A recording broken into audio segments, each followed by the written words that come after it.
Agence Dunia Travers Service ako abibu nyamasegi folike ka nyesi aka sango hiji deumo au munu ye danaya takadaka au ka hiji labeni akechugo nyumana nan tara hera la ka segi hera la dumunun kay berebereli kay nam moko be dien fenfena u ba bela jelen kanye donc ambu foku barkada directeur min to ma no fe no e Amadou Maïgaye ajora jorola nyamo ya ko fenfen ajora jorola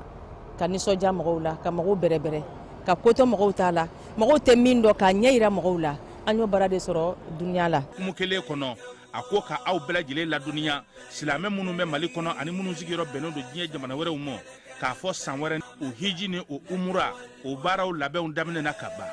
o tumana aw minnu b'a fɛ ka hiji kɛ damu lakana ni basigi kɔnɔ Agence Dunuya a kɛmɛ ko fɛɛrɛ bɛɛ lajɛlen tigɛ ka hiji kɛcogo ɲuman kalanw bɛɛ lajɛlen labɛn ka bila aw ɲɛ min ye k'a dɔn siyɔrɔ ni damu ye ka surunya aw ka bato kɛ yɔrɔw la dumuni laki ka sanuma o bi tobi ka bila aw ka bolo ka saga n'a ka waati bɛɛ lajɛlen la dɔgɔtɔrɔ jolenw olu bɛ aw nɔfɛ hiji kɛ yɔrɔ ani bato kɛ yɔrɔ wɛrɛw bɛɛ lajɛlen la yɔrɔ bɛɛ ani waati bɛɛ baw bolo kuma dɔ o ka wusa ne de sen ka di ye Agence Dunia Travel Service jɛɲɔgɔn kelen min bɛ aw ka hiji ni aw ka humura kɛ k'a ɲɛ ale de do o fana ni aw bɛɛ kunnafoni wɛrɛ ɲini a ye weleli kɛ 66 71 37 24 70 64 99 71 ni aw bɛɛ u ka yɔrɔ ɲini u filɛ ni hippodrome yɛrɛ la immeuble station Soma Yafula Kulukɔrɔ sira da la o fana min y'i k'a dɔn Agence Dunia Travel Service ye k'u bɛ dugawu kɛ hiji ni umura kɛcogo ɲuman a n'a musakaw ala k'a nɔgɔya silamɛ bɛɛ lajɛlen ye.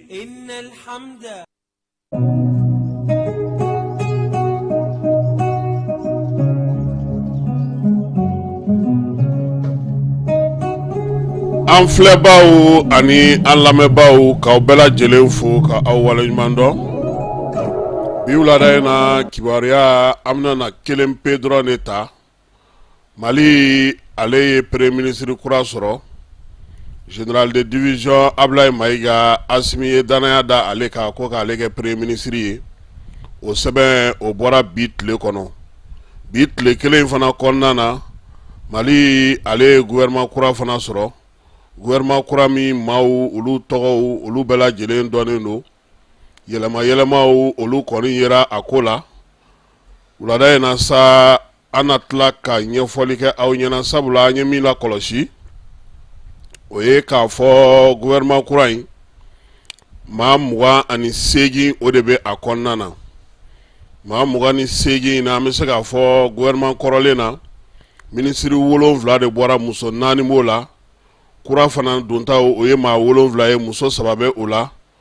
maa mafalen minnu bɛ gouvernement kɔnɔ n'o ye jɔyɔrɔbatigiw ye olu bɛɛ lajɛlen tora u nɔ na ministre minnu kɔni tun bɛ politique ko ta na sira fɛ e k'o tɔ ma to maa kelen ye Yubaba musow fana ka kotako kuma in hakilila k'a fɔ dɔ bɔr'u fana kundama na sabula muso 4 de bɔra ka 3 ladon ayiwa nin ye an ka kumala kumabaw ye bi an bɛna minnu walawala aw ye a bɛ se k'a faamu cogo min yanni sufɛla cɛ fana ka tila ka segin a ka tuguni ani Dirisa Mɛmɛta ale bɛ k'an ka bi maa welelen su in na a bɛ se ka a ko faamuya cogo di ani munna a ko teliyara sɔɔni dɔrɔn Falaye Keyita bi yan ani Keba Jalo an na nin bɛɛ lajɛlen bayɛlɛma aw ye.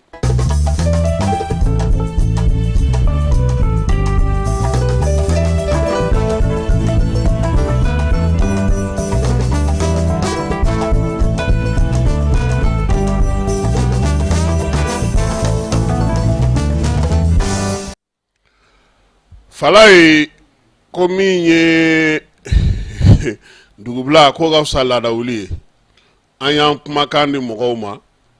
ngo alamsa ngame kuma duma degume munu ga walma ni ko be uni fanga ni ɲɔgɔn cɛ walma ni ko be uni mɔgɔw ni ɲɔgɔn cɛ sɔgɔmada na an ɲinɛ na u y'an hakili jigi yana an ka taa yɔrɔ jan an balima dɔ bɛ yen u kɔni ye ale kɔni ka dugukolo ko bɛɛ ban pewu k'a tɛgɛ ko ka bɔ a la pewu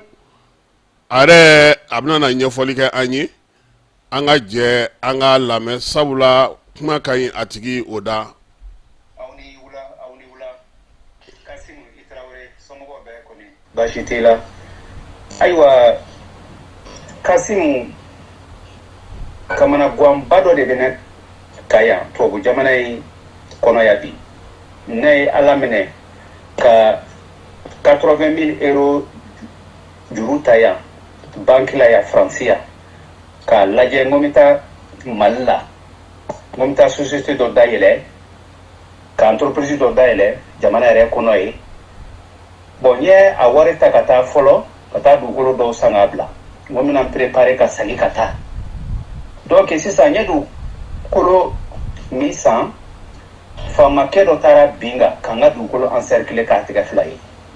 n t'a dɔn a bɛ cogo o cogo kan n t'a dɔn fɛn o fɛn don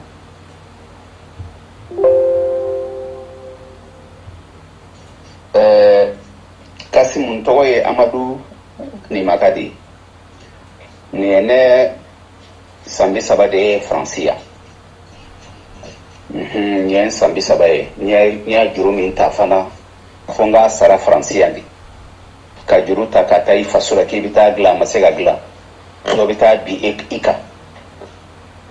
gendarme dɔw bɛ yen u ye wari minɛ ne bolo ni y'u wele hali sini u t'a ta ni y'u wele hali sini u t'a ta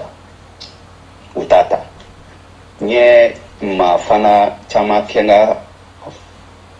procuration hokumu kɔnɔ n terikɛ yɛrɛ min kun bɛ reçoit procuration yɛrɛ kɔnɔ o ka présenter o tununa yɛrɛ n t'a dɔn o taara yɔrɔ yɔrɔ c'est à dire cɛ ɲɛ min gɛnɛ na Kasimu a ka bɔ hakili ma dɛ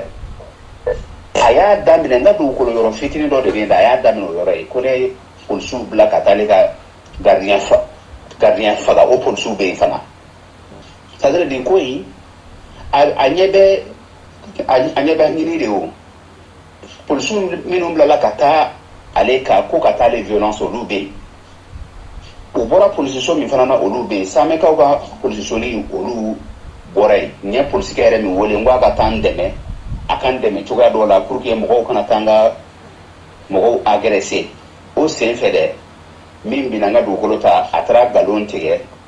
ko ne ye faamaw bila ka taa ale ka gardien agresser o puis a bɛ k'o gardien yɛrɛ min fɔ o t'a ka gardien ye dɛ o de fara l'a kan ne ka dugukolo in k'a yuruguyurugu o cɛ in ne tun bɛ n ka so fɔlɔ jɔ tuma min na o taara fara ne kan k'a jɔ a bɛ ne ba dɔn a bɛ somɔgɔw bɛɛ dɔn presque o de bɔra ne kɔ ka taa fɔ nin cɛ in ye ko ne ti yan ko n bɛ Faransi sani n ka na dugukolo dalen filɛ nin ye an ka cogoya kɛ ka don sigilaka dɔw la ka taa papier dɔ bɔ a la sani a ka segin n ye kɔrɔkɛ min fana ta k'o bila yen n ka dugukolo bɛɛ bɛ ka tigɛ ka bɔ n bolo a tɛ k'a fɔ n ɲɛna a t'a fɔ n ɲɛna a tɛ wuli fana a la o y'o plan de kɛ n na donc a fɔra ne ye ko nin kɛra n ye avion ta ka taa baara fɔlɔ min kun bɛ n bolo o tiɲɛna filanan tiɲɛna tuma dɔw yɛrɛ la n ka avion yɛrɛ n y'a jɛ yɛrɛ don dɔ Air France kɔni n y'a jɛ n tilala ka billet dɔ wɛrɛ de ɲini n ye n jɛɲɔgɔn dɔ wele yan o ka juru donna tu vois awa 600 € n y'o sara ka taa n y'a fɔ ka minnu ta n y'o fɔ kuma kɔnɔ olu bɛɛ bɛ kuma kɔnɔ yan komi kumaw ka ca i y'a faamu a ma nɔgɔn dɛ Kasimu bɛɛ bɛ kamana gan de kɔnɔ ne si bɛ yɔrɔ min bi ko k'a fɔ ko ne bɛ tila ka na nin ɲɔgɔn kɛ tuguni a ka gɛlɛn n bɛ préféré de ka sa n bɛ n da ka sa ka fisa o ye quoi ka ne si in kɛ wari ɲini na n ye Afiriki dugu caman kɛ Cameroun, Nigeria, Togo, Benin, Ghana, Abidjan, Gabon, Guinée équatoriale, Malabo kuntɛ Malabo ye tuma min na ne taara nin yɔrɔ bɛɛ yaala ka bɔ yen ka sɔrɔ ka na Faransi yan na yo yala beke fe masoro nana France nya don mi soro mo ma ni ka tan fa jamana ka tan projet do kenai do ta binka ola donc ne de nga sinasi de ke tout mais alors c'est un peu chaud hein? C'est un peu difficile mais il faut qu'il wale ni mando aka gelende mo ki sigi che nyogon ka bi kata e che ya le che o pe aba fo ko ni kadire ne ko ke sharia du be jamana kono ne sharia be jamana kono donc en ba fle Kasimu ni san chamani ne be va et vient na mali ni France ke ka la jam se ga ko do ta tuba nuna ka ni bo ni te malai ni ye fama mi wole kwa kan deme mbe war dobla ka ta dama kan deme ambe ko fo tuga do la kan deme ni ka ni fenka ado be nyere mbe war bla ka ta duma après ni wole utana appel tabli a kerana ka en kono a kerana fana 5e kono ngo kabako do kwa nere ta don on tungarangewu sadili mali yɛrɛ ka état bɛ anw filɛ ni cogoya min ne m'a faamu ni cɛ in taara bin ne ka kan ka dugukolo encercler ko min ka di ne ye ko ne k'o kɛ a bɛ faama mobiliw ta ka na yɔrɔ la yen ka na bɛɛ papa sigida la bɛɛ bɛ ne dɔn sigida la bɛɛ bɛ ne dɔn donc système dɔ de don ne bɛ fɛ ne ka bila n ka hakɛ kɔnɔ ni sariya bɛ jamana kɔnɔ ne bɛ to sariya kɔ mais ne ka ko ntabla de ntabla ne inga ko kon bla ben yere ba ko suicide et ça c'est sûr et certain et ne kan senen ke ka to ka wari tayan kata malla ngonda projet dot ke dogata bineka ko odu ko mine ne na ko mi kadne ne ko ke ale due che ne fana e chedi ni ka ba ko ida bon ne wula ka ke ko chugo mi ngadi ne ko ma ere afo chuga mi no est-ce que abena be atena be o ba fa nya sharia mi ne anya soso kan sharia soso ko muna mata sharia o sharia tugu fe na tara sharia tugu fana fe ante blana hake kono ama no gonde bo kamana gwa mi mina ka kasi mu ko ni mina nga kuma kan ke ka bla ima ma minu nye du ko fere ne mo ka nimero ba bla ima ni bi se fana kata ayorola kata anketu ka ayorola nebe a déplacement besara ika saramba besara ka mo bladron kata anketi kaka sigidala min tay do golo min tate maminu ya fere ne mafana katu yorola katu nyiniga e de information chama soro fana ne flaga kuma minu fiye bi hatuna jagabo kenga comme nya fi ko minu kuma minu ngaja ayiwa kuma ninnu ka jan falayi nin ye kamana gan ye tubabuw kɔni ka wari bi sara nka an balimakɛ bɔtɔ nin na a bɛ gɛlɛya dɛ fo ni ala farala kan ni faama wulila k'u jɔ k'a ko ɲɛɲini k'a sɛgɛsɛgɛ k'u bolo da a ko tiɲɛ kan an bɛ segin ka na an ka Bamako kɔnɔna na yan n'an bɔra tunkarankew ka gɛlɛya la président général d'armée Assimi ale ye dan sigi Choguel Kokala Mayiga ka fanga la dan sigilen o la sa kibaruya kɔni dira min ye radio Mali la k'a yira sa k'a fɔ ko Choguel ko ale ka baaraw banna kunungo o kuma fɔra ministre d'état Jaramu kun b'a ale bolo fana n'o ye ministre d'état jɔyɔrɔ o fana jɔsira ka bɔ yen fala ye sɔgɔmada in na nɛgɛ kanɲɛ 10 tɛmɛnen tuguni ORTM ye kibaruya di kibaruya mun dili senfɛ Choguel Kokala Mayiga ale min ye san 3 ani kalo 5 kɛ furancɛla fanga o ɲɛmaya la ale kɔni a ye ministeriya caman k'an ka jamana kɔnɔ a ye jɔyɔrɔw caman sɔrɔ bɛrɛbɛrɛlitɔ o bɛ a bolo a bɛ se ka fɔ n'i ye Musa Tarawele ni Modibo Keyita jate ka yɔrɔ Jakite ninnu ka premier ministeriyaw jate i bɛ Choguel kɛ fanga ɲɛmaa 24 n'a ye an ka jamana kɔnɔ nka n'i ma olu don jate la Choguel ye 23nan ye sabula ni waati na min ye Asimi ye ale ye wasa do général de division Ablaye la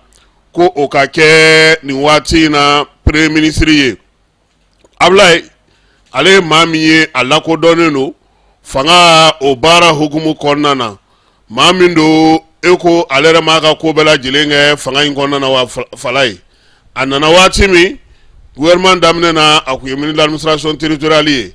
u y'a b'o la ka dɔ fara kan k'a kɛ ministre ye, ministre min bɛ fanga ka kuma lase porte parole du gouvernement. A bɔr'o la a kɛra ministre d'état ye, sisan a kɛra min ye o ye ministre premier ministre,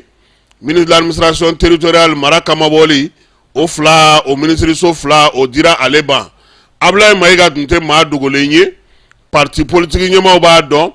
an ka diinɛ ɲɛmaaw b'a dɔn, tɔnkuntigiw b'a dɔn, denmisɛnninw b'a dɔn, kamalenkuntigiw b'a dɔn, bɛrɛbɛrɛlitɔ minnu b'an ka jamana kɔnɔ olu n'a ye télé caman ci, EJ sigili kow la, parti politique ka carte de concertation kow la, élection bɔli a dɔgɔkɔrɔ kow la, mara kama bɔli ka papier sigi k'a dafa tewu, Ablaye ale y'o baara kɛ. Marabolo caman tun bɛ yen a kun fɔra ko k'olu kɛ marabolow ye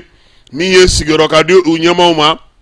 gouverneur ka taa o kɔnɔ, préfet ni sous-préfet k'olu sigi jamana fan 14 fɛ min ye région ye k'a bɔ 8 na ka taa bila 19 na bi, o lawaleyali a y'o baaraw kɛ. Maa min do an ye kalata kelen min kɛ kabini Furanjila fanga nana, ale Ablaye ale de y'o fana baara kɛ. Maliyɛnw yɛrɛ ka kuma tɛ, je le répète tɛ wa, ale de taara ni waati na Amara Keba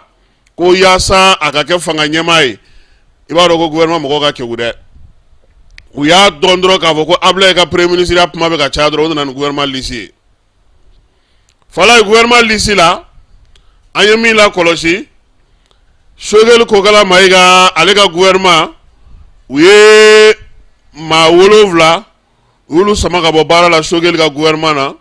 min ye maa 7 wɛrɛw ye u nana ni olu ye. Maa min ni maa min bɛ yen n'o olu bɔra gouvernement na n'an bɛ olu dɔn o ye Ibrahima Ikasa Mayiga ye. Ikasa refondation tun bɛ ale bolo, M5RFI b'a 12 fili la tuma min Ikasa de tun bɛ laseliw kɛ, ale tun bɛ discours kalan nanzarakan na, waati dɔw la a yɛrɛ bɛ to k'a bayɛlɛma sɛbɛnni misɛn fara sɛbɛnni kuma kan, ale de b'o bɛɛ lajɛlen kɛ. Refondation ni o ye mara yɛrɛ bɛ se ka yɛlɛma cogo min, an ka jamana bɛ se ka taabolo kura ta cogo min, ka kow sigi sen kan. Kabini Sogɛli nana fanga la o ɲɛmaaya tun bɛ ale de bolo. Ni waati in na sa u y'ale bɔ koyi, maa wɛrɛ min donna ale nɔ na o ye Docteur Bakari Tarawele ye. Bakari komi Bakariw ka ca, an kɔni y'a kɛ min ye an m'o sɔrɔ téléphone na fɔlɔ, nka su in na an na o ɲɛɲini k'o ɲɛdɔn. Maa min bɛ yen n'o bɔra n'o dabaliban ye anw yɛrɛ minɛ, o ye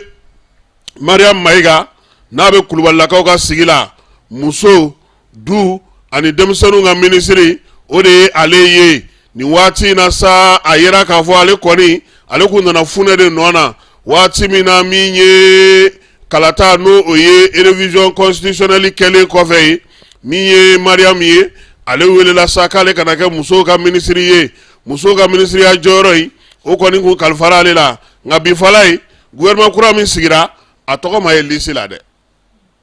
A tɔgɔ ma ye dɛ, Mariam tɔgɔ ma ye koyi. Anw y'a ɲini bɔn Baki résultat tɛ sa nka an y'a ɲini parce que an kun jigi b'a kan k'a fɔ a bɔ waati ma se, sabula a ye baara mun kɛ a tun bɛ cɛsiri mun na, nka gouvernement ka kimɛlaw n'anw ka kimɛlaw tɛ kelen ye. Fala ye maa wɛrɛ min bɔra ne yɛrɛ bɛ ka ɲininkali kɛ n'a sɔrɔ o bɛ Bamakɔ yɔrɔ, Mamadu Samake ale ye sigida lakana ani yiriwali kuntalajan ministre ye. Ni waati in na e ko ale tɛ ka na kalo 1 kɛ kɔ kan ye, COP kɛnɛ kan ye. Je le répète taara sɔrɔ yen ka na k'a to yen. COP comme yɛrɛ do sans comme ale fana u y'ale fana bɔ gouvernement na pewu. Samake ale yɛrɛ bɛ min ɲɛdɔn kosɛbɛ o ye mobili kow de ye, transport ni goudron kow o y'a ka baara ye, nka environnement ko in a kuma ka ca dɛ. Morokoni bɔlen kɔfɛ ale de nana bila yen, nka ne ɛse Morokoni ma dɛ. Bɛrɛbɛrɛjitɔ Morokoni an yɛrɛ ka Segu ka Morokoni min ye CMDT PDG kɛ ka tɛmɛ o tɛmɛnen o bɔlen ka gouvernement na ale de nana bila o nɔ na. Samake u ko k'ale fana ka taa so. Andogoli Gindo Seko ni Dɔnko ministre ni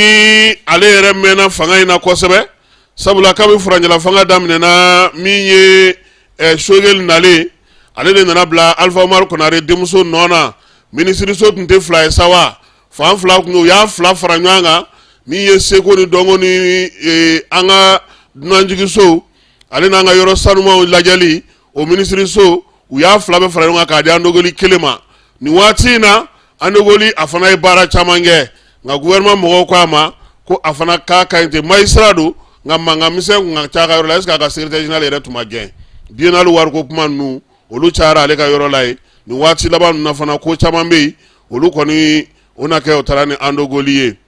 ministre délégué ni ale tun bɛ Sogɛli nagakɔrɔla la ale fana bɔra gouvernement na fala ye Fatumata Bintu Diko u y'ale bɔ nin waati in na ale yɛrɛ kun y'a ɲini ka taa a mɛnna koyi i ɲɛ bɛ nin na nin ye magistrat de ye commune 1 tribunal tun bɛ nin de bolo ale ye sariyatigi de ye sariya baaraw de ka d'ale ye ale bɛ sariya de dɔn waati min na a taara n'a ni Sulemani Den Tɛlɛ kɛ ɲɔgɔn na o kɔfɛ a kun ko u ka sira d'ale ma koyi k'ale bɛ taa nka nin waati laban in na ale fana a fɔra k'a fana bɛ se ka taa so ten Falaye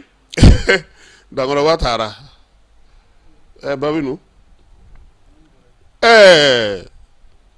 Babinu bana kuma ma o Babinu wa maa min yɛrɛ tɔɔrɔlen don bi bɔlɔlɔ kan o ye Babinu ye Falaye anw ko Babinu ka dayɛlɛ nka an bɛ taa ɲininkali kɛ a ma sɔn ka dayɛlɛ jaa anw tɛ min kalama ale yɛrɛ ni ale directeur fɛn b'ale ka mara kɔnɔ ale n'a si tɛ kuma énergie fɛɛrɛ minnu sɔrɔla énergie mɔgɔw fɛ a tɛ ka kala don i ɲina ka bɛn n'a ye fɛɛrɛ min bɛ se ka sigi sen kan a tɛ ka sɔn ma ale yɛrɛ nana ni hakilina min ye n'o ye hakilina ye k'a fɔ ko ka baara kɛ n'o ye k'an ka bɔ tajiko la courant tɛ yan aya bon min nana o fana k'i jija a ka courant na dɛ n'o tɛ Babinu ye maaw sɛgɛn dɛ Tanbinu ale fana bɔra gouvernement na fala ye maa laban min bɛ yen n'o bɔra o ye est-ce que nin t'u dafalen ye de hakili la dɛ n'i ma fili i ka sa tɛmɛnen kɔfɛ muso saba tɛ yan muso saba olu de kɔni bɔra nin waati in na Falaye maa kura minnu donna gouvernement kɔnɔ o fɔlɔ o ye Docteur Bakari Traoré an kɔni y'a bisigi k'a kɛ Bakari min ye o yɛrɛ tun bɛ ICASA ka baarakɛyɔrɔ la ye an delila ka na an ka kɛnɛ yɛrɛ kan yan n'Ala sɔnna a ma an kɔni bɛ k'a wele a ka telefɔni na n'an tilara nin baabu in na yanni sufɛla cɛ an b'a sɛgɛsɛgɛ ale bilara ICASA yɛrɛ de nɔ la ye koyi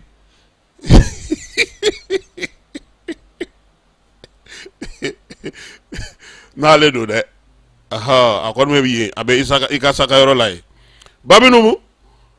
min bilar'o nɔ na o Boubacar Diané an m'o photo sɔrɔ fɔlɔ nka n'Ala sɔnna na an bɛna o ɲini baara ni baara dege minisiri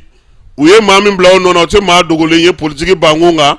Umu Sal Sek Mali lasigiden tun don Alimaɲikaw fɛ yen nin waati in na a bɛ Bamakɔ yan Gundam a y'o minisiri a y'o o maire kɛ hakili la k'a fɔ maa min don a cɛsirilen don kosɛbɛ aw bɛ Nina Walɛti dɔn wa Nina balimamuso don ale ni Nina balimamuso don nka Umu Sal nin bɛ baara a bɛ se baara la dɛ o kɛlen Gundamukaw b'a dɔn Mali yɛrɛ bɛɛ b'a dɔn k'a to maire la a sera ka baara minnu kɛ an bɛ dugawu kɛ sa minisiri Ala k'o ɲɛ a bolo ale ye maa kura nalen ye an ma minisiri fana mun photo sɔrɔ min bilara musow du ani denbaya kunna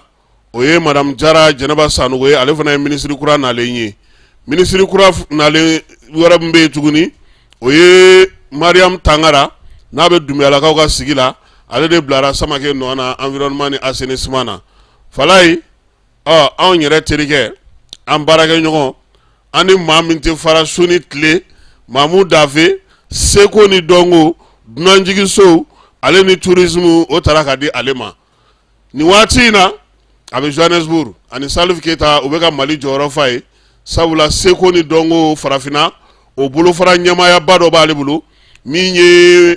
fédération internationale musique o bɛ a bolo fonkia o bɛ a bolo réseau West Africain mun sigilen don ka seko ni dɔnko kɛ n'u b'a fɔ ma sa ko minnu bɛ seko ni dɔnko sinsin ka wari di maaw ma ka se k'u boloma yɛlɛma o bɛ a bolo Segu a y'a daminɛ ni festival ye o san 20 kɛra salon festival bi bolofara min bɔra la maa si t'a da dɔn festival yɛlɛmana ka kɛ fondation ye fondation ye baara dayɛlɛ ka studio sigi ka centre kɔrɔ sigi ka ICAM sigi ka Segu Vert sigi bi na ni festival yɛrɛ bɛ yen a tɛ yen o dɔgɔkun o dɔgɔkun kalo o kalo seko ni dɔnkɛ kɔrɛ baro o bɛ sigi kalo nata yen an bɛ taa erege la Sister Mam ale welelen don Segu kɔrɛ baro la Salifu Sanogo welelen don an ko b'o de labɛn na ko n'ale nana jaja ni mi senna an bɛ dugawu kɛ Mamu a ye baara min kɛ Segu ni dɔnko la a k'a jija a k'o fana kɛ Mali bɛɛ lajɛlen bɛ se k'a tɔnɔ bɔ cogo min gouvernement kɔni ye danaya d'a kan o de la k'a ta sa k'a bila nin ko in kunna fala nin ye maa donnenw ye ale ni maa minnu bɛ yen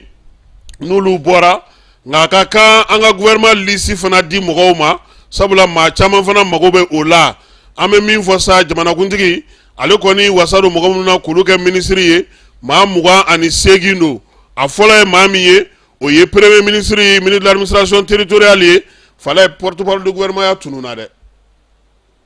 u m'a fɔ dɛ fo n'u nana u bɛna taa sɛmɛ dɔ la don nataw la o ka taa sɛmɛ wage la ye alhamdulillah premier ministre ministre de l'administration territoriale porte-parole du gouvernement o ka ca sa dɛ a tɛ maa wɛrɛ ɲini a k'o don fana ma o fana ka i wasa don la gouvernement la jɔyɔrɔ fɔlɔ o ye premier ministre ye ministre de l'administration territoriale fana don jɔyɔrɔ filanan o ye ministre de la défense et des anciens combattants ye général de corps d'armée Sadio Kamara ale yɛrɛ kɔni kabini transition nana ale bɛ nin jɔyɔrɔ in na ministre min bɛ sariya kow kunna ani adamadenw ka hakɛ ni o ye an ka jamana ale tamasiyɛnw mara yɔrɔ fana ɲɛmaa ye o ye Mamudu Kasoge magistrat do ale b'a ka jɔyɔrɔ kɔrɔ la ministre de la refondation o ye docteur Bakari Traoré ale ye maa kura ye ministre min bɛ sécurité kunna o ye général de division Daoudo Ould Mohamedou ye ale fana bɛ a nɔ na ministre de la réconciliation bɛn ani cɛfɔ ni kamɛ ministre o ye général corps d'armée Ismaël Wage ye ministre min bɛ transport ko kunna o ye anw yɛrɛ ka madame ye n'o ye Madina Sisoko ye n'a bɛ Danbɛlɛlakaw ka sigi la madame Bri min ye ministre des affaires étrangères o ye Ablaye Diop ye ale fana ma bɔ a nɔ na ministre des finances aw terikɛ Sanu Aluseni ale fana tora a nɔ na ministre min bɛ kalanko kunna o fana tora a nɔ na Amadou Sisa Vane o ma falen ministre min bɛ sanayɛlɛ kalanso kunna Burema Kansayi ale fana tora a nɔ na ministre min bɛ min na n'o ye Amadou Keita ye o fana tora a nɔ na ministre min bɛ ji ani courant kunna o falenna Binu bɔra ye o nana ni Boubacar Diané ye ministre min bɛ kɛnɛya o kunna an ka jamana kɔnɔ colonel Assa Badialo ale fana tora a nɔ na ministre min bɛ baara ni baaradege kunna min bɛ baarakɛlaw ka tɔn kunna cɛfɔ ni kan bɛ k'o sinsin baarakɛlaw ni ɲɔgɔn cɛ kɛbaterikɛ Fasu a tora a nɔ na a Kulubali ministre min bɛ sifinw ka ko kunna o ye n yɛrɛ tɔma ye Abdul Kasim Ibrahim Fɔnba ale fana tora a nɔ na ministre min bɛ maliyɛn minnu sigilen don kɔ kan olu ka ko kunna Musa Ag Atayer o fana ma bɔ a nɔ na ministre min bɛ sɛnɛko kunna o ye Daniel Simon Kelema ye o fana ma bɔ a nɔ na ministre min bɛ entrepreneuriat baara ni baaradege ministre o falenna min ye Aminata ye ale bɔra ka Umu Sal Sek k'o bila ale nɔ na min ye ministre min bɛ muso du ani denmisɛnninw kunna o fana falenna madame Jara Jɛnɛba Sanogo u ye o bila o nɔ na ministre min bɛ an ka jamana jagokow kunna ani usine baw o tora a nɔ na Musa Alassane Musa Galawu ka bɔ Segu o fana tora a nɔ na ministre min bɛ soko ni duko ni dugukoloko bɛɛ lajɛlen ni u ɲɛnabɔliko kunna ani maaninfinw o fana ma falen Imran Abdoulaye Touré o fana tora a nɔ na jalamugutigi ministre min bɛ sigida saniya yiriwali kuntalajan kunna an ka jamana kɔnɔ o falenna Mamadu Samake ale jɔyɔrɔ dira Mariam Tangara ma min bɛ Dumuyalakaw ka sigi la ministre min bɛ kunnafoni di kunna ale ni bɔlɔlɔ siraw ko ɲɛnabɔli sigidaw kɔnɔna na Alhamdu Ag Iliane o fana tora a nɔ na ministre min bɛ seko ni dɔnko dunanjigiso ale ni yɔrɔ sawulenw lajɛli yɔrɔw Mamu Dafe ale bilara Andogoli Gindo o nɔ na ministre mbe anga jamana dina ni bato kuna Mamadou Kone anga petpetni uya to anona yi ministre mbe bagamara ni senako bagamara ni jega ko kuna anga jamana kono yubaba uyale to anona ale kele ne parti politique nyama ya mime gouvernement na bi wa gouvernement ale ka koroni be bi uka chokoroba do ministre mime joro labana ministre sola sa fala yo makuraye oye ministre mimbe na be premier ministre naga koro ka politique ko kalata ko o songoroma dondo oye mamani nasire ale de tume baraka je le répète ka conseil technique yala o yale de ta ka ministre délégué donc ni ministre ulu de be ni watina munu mbora o ikasai kata se Aminata Traoré na be bagayo la ka sigila ale fana bora Mariam Maiga o fana bora Minye Mamadou Samake o fana bora Andogoli Gindo kata se Fatmata Bintuma ale ni Bintu Kamara ulu de bora kura munu dona sa o folo o ye Bakari Traoré flana o ye Bouakar Jani sabana o ye Umusal Seki nanina o ye Jenaba Sanogo na be jarala ka sigila duruna o ye Mariam Tangara na be dumyala ka sigila Minye worona o ye Mamoun Dafe wolonvlana o ye Mamani Nasire fala ye ni ye kibaruya ye kibaruya munu nanye ulu soro ka keni gouvernement yɛrɛ ka laseli ye suina ka wogobe ka ɲɛɲini ka dɔn ka fɔ baara mun kɛra yaasa ka se ka ɲɛfɔli kɛ mɔgɔw ye a la ani Dirisa Memeta bɛna na o kɛ yaasa faamuya bɛ se ka kɛ a ko la cogo min n'an bɔra ye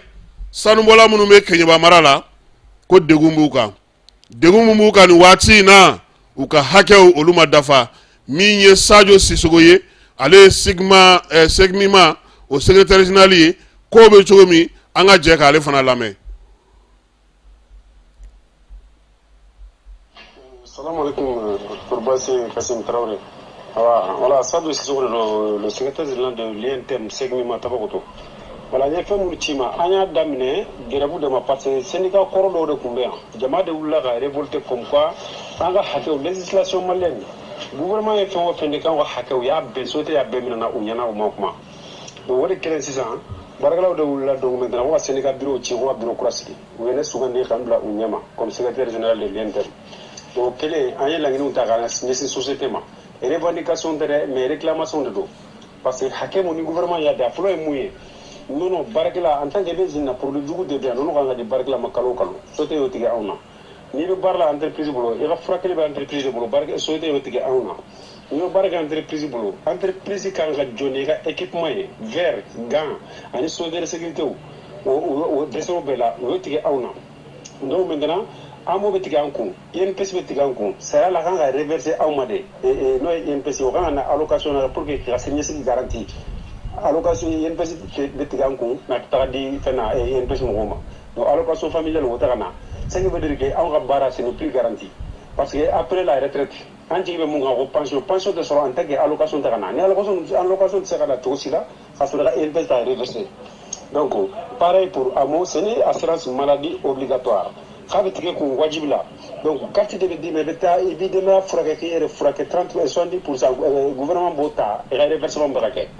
a wati kan ko uta verser gouvernement ya tige an droit fermé entendez on frake en de frake a besan woro de la bi sans woro amoni et pese tigan ko en ta bénéficier donc on blala nona au delà a prévu de 3 jours 3 jours grève que yani an lake antara inspection travail là aussi ran ñon ci ñu documentement Notre ministre de la Mine, notre ministre du Travail là, notre ministre de la PMU écrit, nous sommes liés. Nous avons été venus bon, nous avons grève la femme bala. Nous restons vraiment nous avons ni awa hakaude mais ansera kawe. Wala ni soro, we soro mungi an kalokele ngono milliard tanya dochima. Exemple dochima. On a un budget nous avons 500 milliards et poussière au de la do. On a 2018 fin 2018 on a blabila.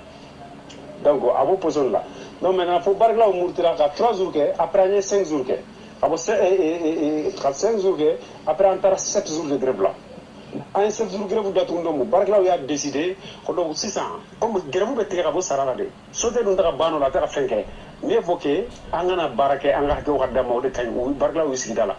N'a pas de calama. Sur la zone, on a un moment où bosquet, on va la onde d'eau.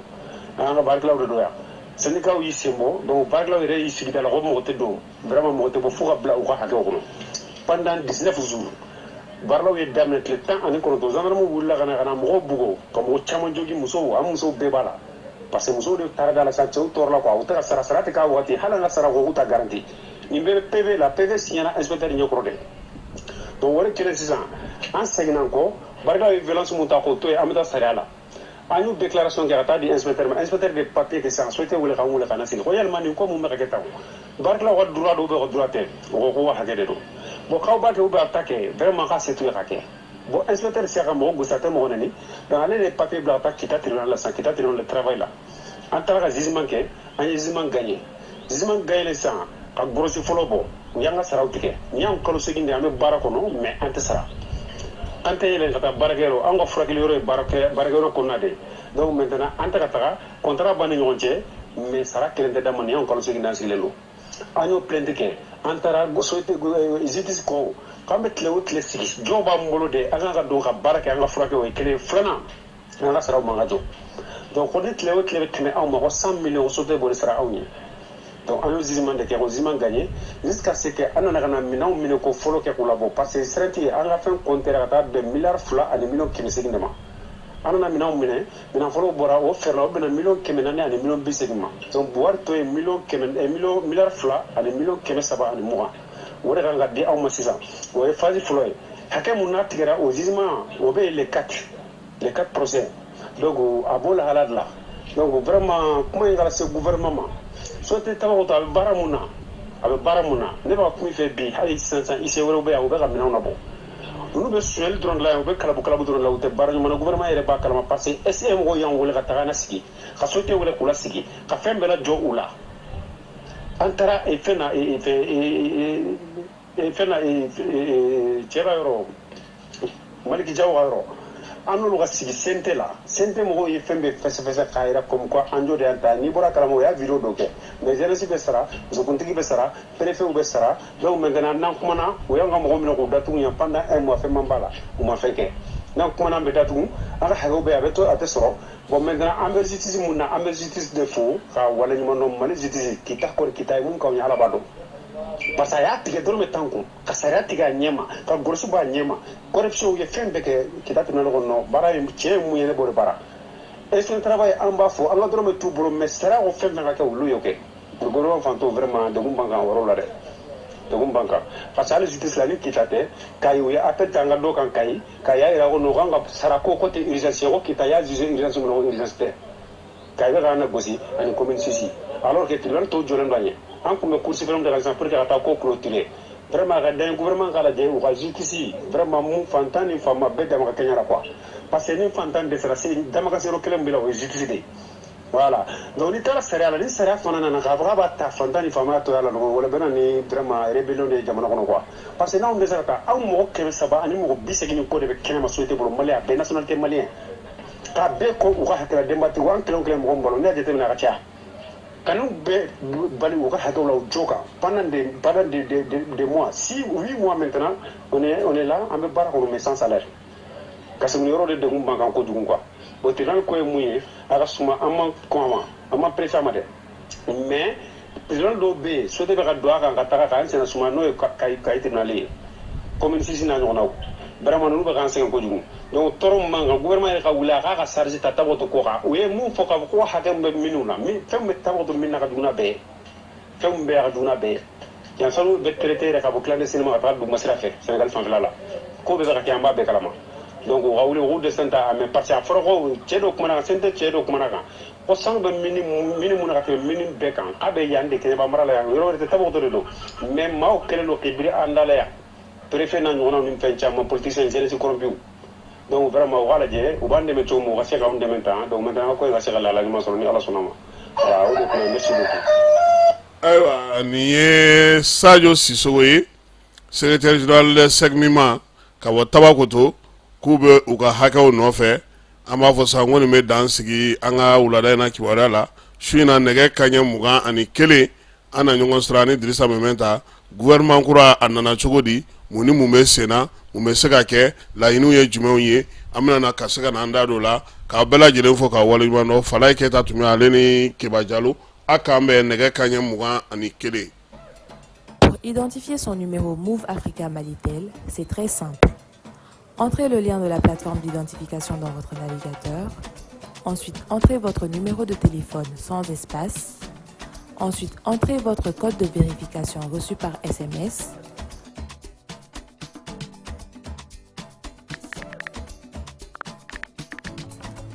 Entrez vos informations personnelles, prénom, nom, date de naissance, numéro de votre carte Nina.